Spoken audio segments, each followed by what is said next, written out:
యేసు అల్లా యొక్క దాసుడు. యేసు దేవుడు కాదు, దేవుని యొక్క దాసుడు. మనం ఖురాన్ పరిశీలిస్తే ఖురాన్ సూర మరియం సూర నంబర్ 19 ఆయత్ నంబర్ 30.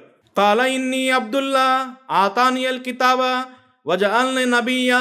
యేసు వారు ఇలా అంటున్నారు, నేను అల్లా యొక్క దాసుడిని, అల్లా నాకు దివ్య గ్రంథాన్ని ఇచ్చి నన్ను ప్రవక్తగా నియమించాడు.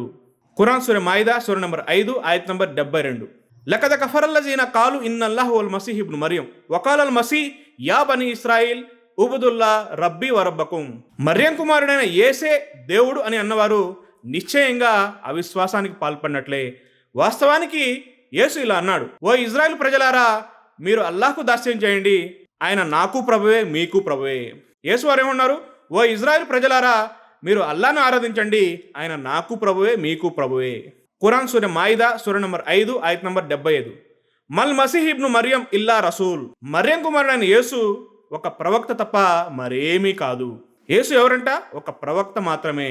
యేసు దేవుడు కాదు, దేవుని యొక్క దాసుడు మరియు దేవుని యొక్క ప్రవక్త. ఖురాన్ ఇస్తున్న సందేశం, యేసు దేవుడు కాదు, యేసు అల్లా యొక్క దాసుడు, యేసు అల్లా యొక్క ప్రవక్త.